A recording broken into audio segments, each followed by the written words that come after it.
Hey everyone, I hope you've all had a great Christmas. I wasn't going to do a video in between Christmas and New Year's, but I've had a lot of Mohammed Hijab fanboys who've been in my comment section recently. They've been quite upset, particularly about a short, light-hearted comedy video I did exposing Mohammed Hijab's kind of hypocrisy and his bloated sense of ego. Now, I've been accused of obsessing over Mohammed Hijab because I'm jealous of him somehow, or because he's got more subscribers than me, which, well, virtually everyone on YouTube has got more subscribers than me. So, but the point is, the reason why I criticise him is exemplified in this video he dropped a few hours ago. He is an unrepentant liar. He just lies all the time. Now, I'm going to show exactly how by playing this video. It's essentially on he's taken a small video of some kind of more liberal-minded Muslims that are trying to reinterpret the Quran for the 21st century, and that's essentially what the first part of the video is, him playing that clip. Now, I won't bother playing it, but I'm just going to go straight to Mohammed Hijab's response. He ends up going into a diatribe about slavery and racism, where he just lies over and over and over again, and we're going to get to that. So, let's play the video. I think what's going on here, quite frankly, is that, and this is the case with a lot of Muslims in the West, that they feel pressured, and maybe understandably so, because we're living in an age where the dominant ethic of the world is the liberal ethic, not of the world, I should say, of the Western world. And being positioned in the Western world as Muslims is very difficult to escape the claws of this ideology. However, Well, it's not really. I mean, if you think the idea of liberalism, and we'll have to be careful about how we interpret this. I mean, for Mohammed Hijab, liberalism essentially means everything which isn't conservative Islam, as much as he might try to intellectualize it in some other kind of way. That's what he's talking about. Uh, there is a way for you to escape it, Mohammed, if you want to. You can leave. As you say, it's not the dominant ethic of the whole world. So there's 50 odd Muslim majority countries you could go to. I wonder why you don't. You'd never really answered that question, have you? You like to complain about liberalism, yet you'll stay here and take advantage of everything that this so-called liberal country has to offer. So I don't think there's any problem with these young Muslims in the clip that we're talking about wanting to have a modern interpretation of the Quran. No, they clearly are influenced by the kind of more modern liberal secular values in the West, but I think that's a good thing.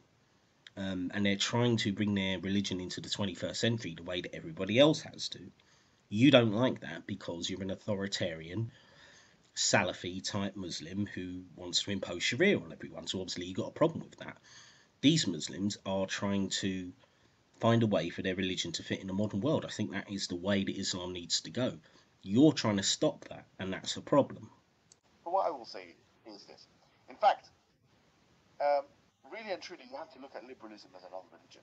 It's another religion in so much as it's a transcendental idea with a set of presuppositions which form their own kind of morality.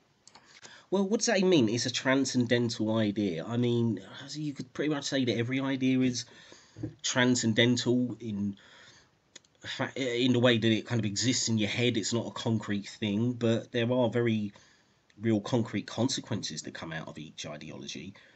Liberalism is not a religion.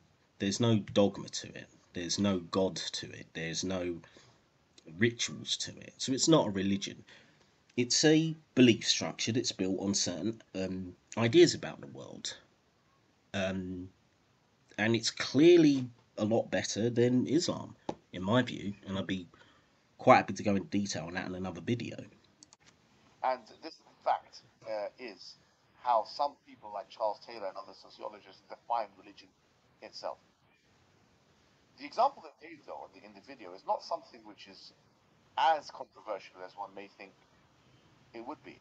For example, in the issue of slavery anyway, Islamic slavery, which has nothing to do with the kind of atrocious race-based transatlantic slavery abuse that the Western white man conducted for 400 years or Right, so there's the first lie.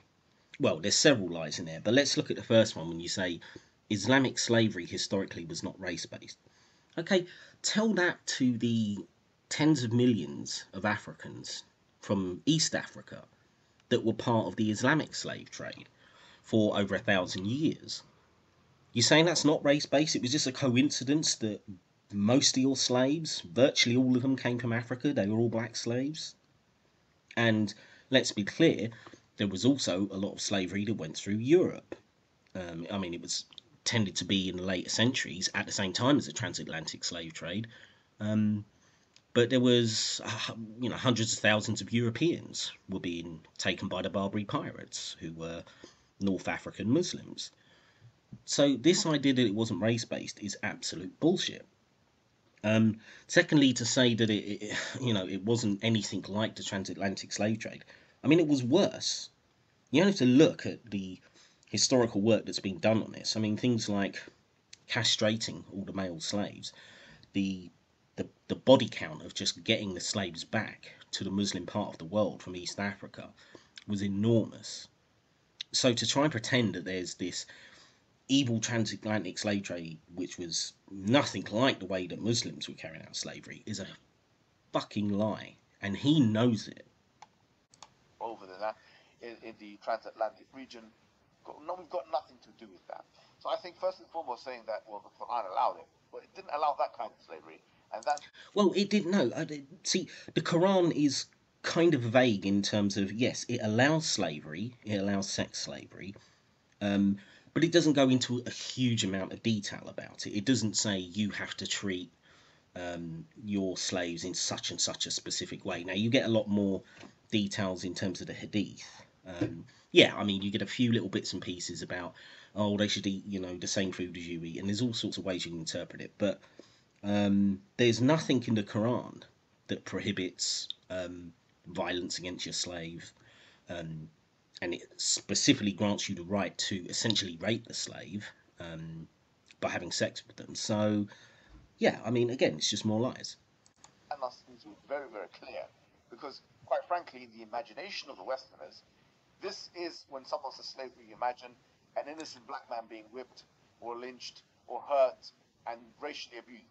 Yeah, and in Islam, it was actually probably a lot worse. It meant to be castrated and probably die on the journey there, and if you weren't, to live out your life in probably a similar kind of horror as you would in the West. Now, I'm not trying for a second to undermine the abject horror and cruelty of the transatlantic slave system, but this is a dawah myth. This is a piece of propaganda that's been thrown up by Muslims like Mohammed Hijab and many others, where they try to pretend that there was this huge disconnect between this kind of almost wholesome slavery by the Muslims and this horrible, deeply satanic kind of slavery from the Westerners. No, they they were both brutal. They were both imperial conquerors. They were both two groups that use and abuse slaves. And when you look at it, I would actually say the Muslim slave trade was worse, but that doesn't mean that doesn't justify the Atlantic slave trade, which was absolutely disgusting.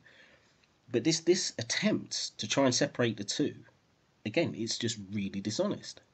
Now, Islam does not and has never allowed that kind of slavery.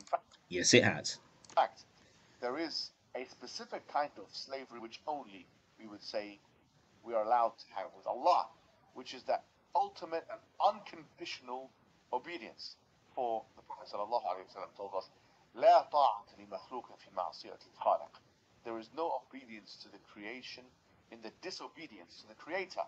So, Yeah, well, I mean, it's not really relevant, but you could argue that it does speak to your mentality that if this kind of slavery is okay, does it extend to how you think about the rest of the world?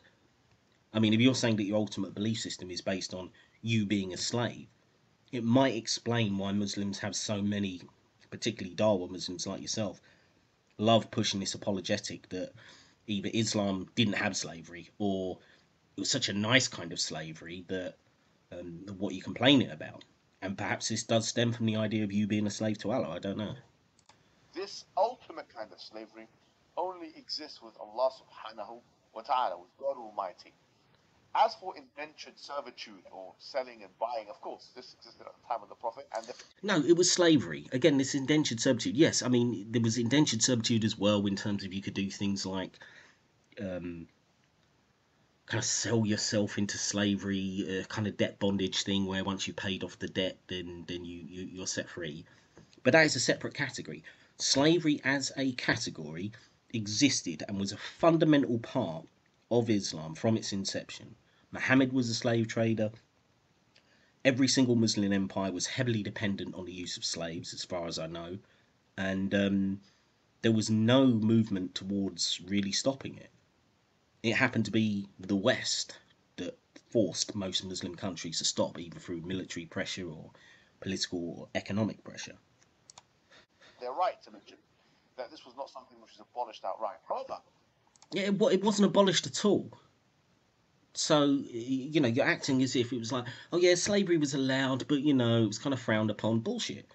You were given specific instructions, in some ways, of what kind of slave you could have. As I say, like you could have those who your right hand possesses. In other words, you can have female sex slaves, which Muslim men were allowed to essentially rape, outside of marriage, even. So, they were essentially sex toys. So, yeah, you're just talking shit. usulis, or people who are jurisprudential experts, even before the formulation of liberalism itself as a religion, as an ideology, as a political ideology, a political philosophy, they the same point that these liberal Muslims are making, which is effectively that Islam is attempting to move in the direction of the abolition of slavery. And of course, Yeah, and that's a lot. I mean, I'm not sure what liberal philosophers you're saying have been saying this, but it's a clear lie that slavery has been pushed in that direction. Why was there no progress on ending slavery during the many, many centuries when Islamic empires were dominant in the Middle East, in Asia, in parts of Africa and Europe? There was no anti slavery movement at all whatsoever. No such thing existed anywhere in the Muslim world ever in history. So there was no movement towards it. Another lie. one of the 8 categories of zakat is for the freeing of slavery, as it's mentioned in Surah Al-Tawbah, وَفِي الرِّقَابِ. It's not the place or time to speak about slavery. Yeah, of course it never is it? And you're talking about freeing slaves, and yeah, I mean there are certain commandments in the Quran to free slaves, but almost always it's a punishment. It's a way of Muslims who've done something bad to rectify their sins by giving up a slave. So this isn't a moral act. It is basically saying this is a way of you being punished for your sins. So you make it right by God by giving up a piece of your property. So this is not moral. And it's certainly not a way of trying to end slavery as an institution. Here in great depth, but the point is, the point that we're making was not specific, or it's not. You don't require to reinterpret the Quran through liberalism in order to make this point. You could make the same point. Well, yeah, you kind of do, because there are many, many Muslims who are orthodox, kind of the most extreme fringes, who will just say, yeah, slavery is our right as Muslims. We can take slaves, and the Quran and Hadiths back them up, and they've got a plausible case for that. In order to have any way of an anti-slavery sentiment of Islam, you have to do some heavy reinterpretation with kind of a liberal mentality to say that, on the face of it, there's some moral problem here. So that's the only way that you can get out of slavery in Islam, and it's proven by the historical record because no Muslim society was moving towards that. Which is that Islam effectively has an emancipatory discourse, as we would know already if you read Surah Al-Balad in Juz Amma. Most of the people in chapter 91 have memorized this chapter. Young people in the Muslim world, وَمَا أَدْرَاكَ مَا الْعَقَبَةُ فَكُّ رَقَبَةٍ. What is the good way? Freeing slaves is the good way. So Yeah, now I know that part of the Quran that you're talking about, and I would, to be charitable, I've talked about this in another video. To be charitable, you can say yes, there is this one part of the Quran towards the end where it's talking about, taking the high road. There's certain ways that you can approach life, and it gives examples of like taking the low road or taking the high road. And one of them is the idea of if you free a slave. Now, that's a single slave it mentions. It doesn't say ending slavery, it says free a slave. So what it's saying again, it's a way of trying to help you get into paradise, into Islamic paradise. Now, I would still be charitable and say, okay, yeah, that is still better than not freeing a slave in that circumstance. But it's not talking about ending slavery. It's got a specific mission to help you get into paradise as a Muslim. And there's a larger problem in the fact that every other mention of freeing a slave is tied to this idea of where the Muslim committed some sin, made some mistake, whatever, and is trying to rectify it with God with essentially giving up a piece of property, because obviously a slave is a useful commodity. So in many ways it's no different to something like sacrificing an animal, or paying a plenary indulgence or something like that. You know, in any kind of other financial loss which represents a certain sacrifice on your part to make things right with God. It's not about ending the institution of slavery. In other words, if one is saying that, because this seems to be the thrust of the argument, that in order for us to do away with slavery, we have to embrace a new morality.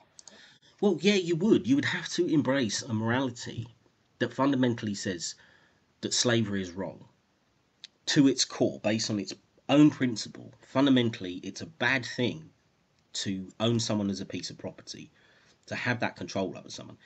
That is morality that does not exist in Islam. So yes, you do have to embrace a different morality to get rid of slavery. And again, I'll point to the historical record. Point to a country that ended slavery in a Muslim world that was not under some kind of geopolitical, financial, or military pressure from a non-Muslim country outside, because I'm not aware of a single one. No, because quite frankly, the Islamic or the Quranic message from the very beginning had a very clear emancipatory discourse. No, it didn't. Another lie. There was no point in the Quran, and it would have been so fucking easy to just put in the Quran, it is immoral, it is against Allah's will for you to own another person as a piece of property. I mean, for goodness sake, he said you can't eat pork. He said you can't drink out. Well, I mean, alcohol is a bit more complicated in Quran. It's a bit less clear, but there's plenty of other provisions which were plenty of other points of morality which were prohibited outright. You're not supposed to steal, etc., that kind of thing. Why not do that with slavery? Could have easily been done. So if you wanted a true emancipatory message or discourse within the Quran, that would be it. You wouldn't have specific instructions saying, yes, it's okay to own female sex slaves. That's not an emancipatory discourse. I'm sorry, Mohammed Hijab, you're lying again. The kind of so-called slavery that existed then. So-called slavery? So now you've gone from saying Islamic slavery was wonderful to even questioning whether it fucking existed in the first place. You see, this is the kind of bullshit that these guys talk. If that is not a dishonest line, I do not know what is. It's nothing like what we're used to, or in the Western imagination, or with racial slavery or racism in general, which is completely outlawed in Islam. Lie! Fucking liar! There is no prohibition. You point to a single point in the Quran or the Hadiths where it says it is against Allah's will, it is prohibited, or any language like that which says that about racism. It's just a blatant lie. You see, because Islam is the only ancient religion that I know of which clearly outlaws racism. No, you will need a citation for that, which you do not give in this video. You give some bullshit about, oh yeah, there's a hadith which says a black man is not higher than a white man and all this kind of crap. That is not saying that this thing is prohibited, okay? So you're lying. It's not in the Old Testament. There's not one verse in the Old Testament or in the Talmud or anything like that which outlaws racism. And there's not one word in the Quran or the hadiths that does that either. In fact, to the contrary, there is, this preferential treatment that we're getting from the tribe of Israel, who God had to repent to and lost to a wrestling match. And there isn't, there's preferential treatment for Muslims, which you can say, at least at the very start, was essentially preferential treatment for Arabs. So you could say that it had a start of explicit racism in that sense, since the Muslims are the greatest of creatures, and every non-Muslim is the worst creature. But yeah, okay, you can open up the ranks to members of other races, but there are hadiths where Muhammad is referring to, I think, an Ethiopian guy as a raisin head. There's some dodgy stuff in the hadiths which clearly has got racist language as we would understand it today. So again, this is bullshit. To the one of the protagonists of, and so on, Jacob. No, Islam, as the Prophet told us, there is no superiority over a black man or a white man or a white man or a black man or an Arab over a non-Arab or a non-Arab over an Arab. So I think it's very important to make. Yeah, exactly. So you just quoted exactly the thing as I said. You'll take that hadith, which I'm not saying isn't a bad message, but I'm saying that is not the same as saying racism is outlawed. So you're lying. Make these points clear. The kind of slavery that people are talking about, which is morally totally unacceptable. All slavery is morally totally unacceptable. That's the point, Mohammed. All of it is. There isn't this kind of fluffy Islamic slavery that is somehow moral. Fucking degenerate. It's something that Islam had nothing to do with in any time, and the Prophet of Islam is completely absolved from, and the Quran. Oh, except for the slaves that he owned. I mean, really? I mean, he's absolved from anything to do with slavery, and yet he was a slave trader. I mean, you cannot be serious. And is completely absolved from. We don't need the white man, who himself, the white man. Oh, see, now you're going to go on a rant about white men, which is what you do over and over again. I mean, you had a recent conversation with Daniel Hakikachu, whatever the hell his name is, where you tried to spin the narrative of Morocco during the World Cup, getting some wins against the likes of Spain and Portugal, as some kind of like anti colonialist kind of anti, strike back against the white man kind of thing. I mean, this rhetoric fills your videos. I've seen you so many times. You even title some of your videos things like "You don't need to bend to the white man." So how does this fit with your idea that there's no racism in Islam? Because I tell you what, you're certainly got loads of anti-white racist rhetoric that comes out your mouth all the time. So yeah, square those two things. The liberal white man. I'm not talking about the color of your skin. What, you're not talking about the colour of skin, then what do you mean by white man then? What the fuck are you talking about? Has he got white hair, white eye? I mean, what the hell are you talking about? You're obviously talking about skin colour because you have got some, animus, some kind of bigotry towards white people, and probably because you see them as representing the non-Muslim world, because despite this claim that Islam is welcoming and everyone's treated equally, you do still see things in racial terms. So you're just contradicting yourself. Because I've just said we don't believe in racism. We're talking about the archetypal liberal white man. What archetypal liberal white man is that? I mean, again, that still isn't removed from. I mean, if you were to criticize a Muslim and then say he's the archetypal brown Muslim, you don't think including the word brown racializes that completely unnecessarily? What does it matter what kind of liberal you are? You could be a Asian liberal, you could be a black liberal, you could be from any ethnicity. What's that got to do with the ideology? The skin colour's nothing. You bring it up because you do have these racial issues in your head. Yes? We don't need him to tell us what morality is. We don't need liberalism to tell us that, in fact, we need you, liberalism, torchbearers of liberalism, in order to know that slavery is wrong. Well, clearly you do, because you don't think that slavery is wrong. You think as long as the right people are doing the slavery, i.e. Muslims like you, then it's okay. So clearly you do need an outsider to actually give you a morality lesson to say, no, slavery is wrong in principle. Because quite frankly, slavery coexisted with liberalism. As it coexisted throughout all of Islamic history until the rest of the world made you stop. Think about when, in America, the country I think that woman was talking from, when it was outlawed as a constitutional amendment, I think the 13th Amendment, in America. That's 1861 to 1865 when the... See, I mean, this guy is so stupid, right? He's born and raised, well, he's certainly raised in English, in England. He's got an English accent, all right? And as much as I know his heritage, I think he's from Egypt or something like that. As far as I'm concerned, this is an English guy, okay? And yet he's talking about the ending of slavery and doesn't even reckon, and he goes to the American Civil War as if that was the first moves to end slavery in the West. Don't even realise that your own country, as much as you won't call the UK your own country set the ball rolling on that half a century early. Okay, 1808, when it was the legislation was passed to ban it without throughout the British Empire.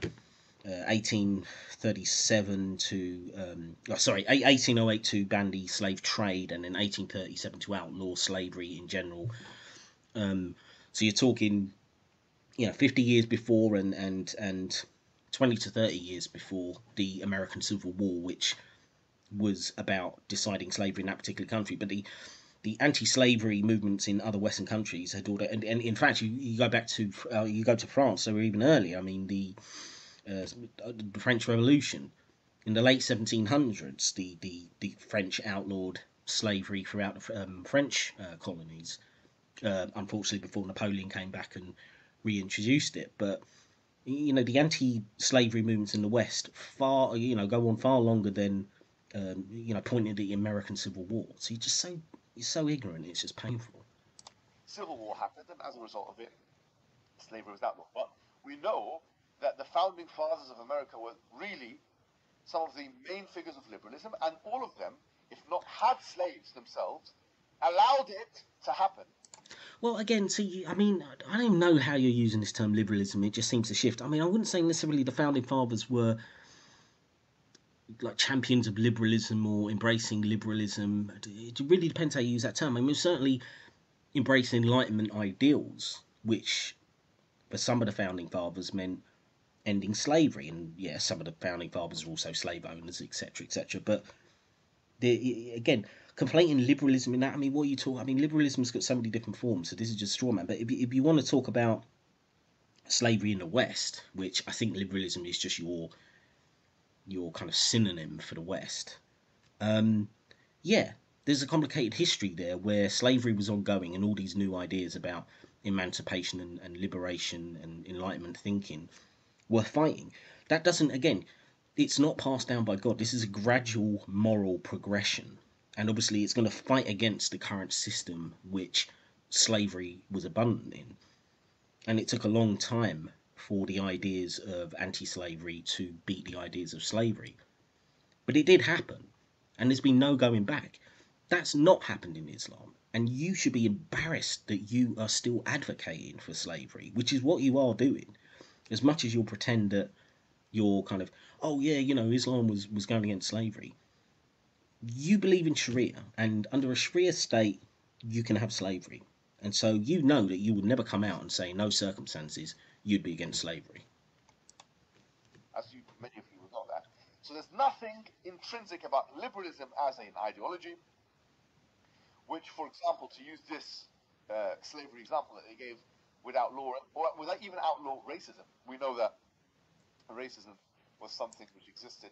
In fact, justification was given, colonial justification for racism, even scientific type colonial justification. So, Yeah, well, I imagine if Islam hadn't abandoned science like 700 years ago, or the Muslim world, should I say, I mean, obviously Islam's got no science in it at all, but, if science meant anything to the Muslim world at the time, then they may have come up with the same bad ideas as what you're calling scientific racism, the whole kind of eugenics kind of stuff and all that, which was kind of popular in kind of late 19th century into the early 20th century. Yeah, but again, it's part of a progression. There was some bad ideology that came along with some of the good ideology, and fortunately, we managed to work most of that out for most people. So again, I'm not sure what point you're trying to make. You're trying to smear liberalism because it had or Enlightenment values, let's say, I think probably be more appropriate, because it had a rocky road, because it had to fight against a lot of regressive forces. Well, that's what happens in the real world. You have to fight for progress. You don't believe in the idea of progress because you believe that your entire morality was perfected in the 7th century, which is why your morality is so corrupt. this is a non-starter. You have given us no reason to switch paradigm. You've given us no reason to go to liberalism. You have given us, even your example was a false example. And unfortunately, this is the pressure that some people, have quite frankly, in the Muslim world had to go through, but because they came across Oh virtue. yeah, what a terrible pressure, saying that slavery's not okay. You shouldn't enslave people. What a horrible imperialistic idea that is. Terrible. Very humbly, I don't want to put these people off. I would say to this lady, young lady, and to the man, uh, I'm saying to come back to tradition, come back to Quran, come back. Yeah, come back to the idea that you can own slaves. That's a fucking great idea, isn't it? Come back to the idea, women, that you are second-class citizens. Come back to the idea that we can cut your hands off if you steal something. Come back to the idea that it's okay to have multiple wives, and also if you happen to own a slave, you can have sex with them too. Yeah, come back, women. It's really enticing, isn't it? Back to the Sunnah, come back to the aqwal of the Salaf, the sayings of the people of old, come back to the tradition, come back because our tradition, as it's not as rigid as you think it is. It's pretty fucking rigid. I mean, there is less room to manoeuvre in Islam than I think in any other religion that I've looked at. Now, I don't pretend to be an expert. I suppose I'm an ex-Christian, so I mean, I have some knowledge of Christianity, and there are certainly the Christian world has an easier time of adapting to the 21st century than Muslims do, because they found ways to get around some of the dark crap in their religion, and they realise it's just you can't realistically live a life by biblical law. Just as you can't realistically live a life by Quranic law, you have to accept that human beings have learned some stuff in the last couple of thousand years that weren't in those books. Even the traditional understanding of Islam is not as rigid as you think it is. Imam Shafi'i mentioned very famously, he said, "It is dark al-amru, it tasa'at sharia." If the situation gets very constrained, the sharia becomes very flexible. وإذا اتسعت الشريعة ضاق الأمر. The opposite is true. When the situation becomes very flexible, then the sharia becomes more strict. So we have an inbuilt flexibility with it. Yeah, but what does that mean on a practical level? I mean, it's certainly true that when you look at Muslim empires throughout the centuries, there were some that were more what you would call liberal in terms of they didn't impose, say, the Sharia as harshly. I mean, some of them hardly imposed the Sharia at all, and others were quite harsh on it. Yeah, you're never going to be able to impose the entire Sharia because it's just impossible anyway. I mean, it's so ridiculously legalistic on every single point. You wouldn't be able to get out of bed in the morning if Sharia was properly imposed. But key elements of the harshness which control social life and dictate the freedoms, the basic freedoms of women, of non-Muslims, of gay people, of any other group that essentially you want to persecute. Yeah, I don't think there's much flexibility in that, which shows why there's social progress is such a struggle in the Muslim world. Within the Quran, so something understood with the early people, Imam Shafi'i being one of them. So you don't need, white colonial discourses. Again, white colonial discourses. I mean, you're acting like, the Islamic empires were colonialist, okay? The Ottomans swept through southeastern Europe, taking over, they settled people in southeastern Europe in places like Greece and Macedonia and whatever. They were a settler colonial empire, the Ottomans. Same with the Moors, conquering and settling in Sicily and the Iberian Peninsula, Spain and Portugal, for 800 years. You talk about colonialism as if it's synonymous with white people, yet Muslims were doing it for like 1,000 years. I mean, almost into inception, this imperialism and colonialism was part of the DNA of Islam. So I think you're just bitter that because in the last couple of centuries, Christian Europeans beat you at your own game, and in many ways took over even more territory. So again, and I'm not justifying that or advocating for that, but you're not really against colonialism or imperialism. You just want Muslims to be doing it. So you're a fucking hypocrite. Or dominant paradigms of the West. In order to really come to these conclusions, we don't need anything outside of our guidance, of the Quran and Sunnah. And hopefully this convinces you. Wassalamu alaikum wa rahmatullah. Yeah, it just convinced me that you're a liar and a deceiver and dishonest, and this is the reason why I like criticising you, because you've got a lot of people who get sucked into these bullshit narratives, and it's really poisonous. So, message to the fanboys that have been, as I say, been in my comment sections recently, getting all pissed off about videos that I've made of Mohammed Hijab. Here's a reason why. Because he's a liar and he needs to be called out on it.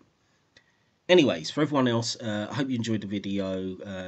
Everyone have a really great new year. If this is the first video of mine you've seen, I hope you like it, and please like, subscribe, join the journey, and I will see everybody in 2023. Good night.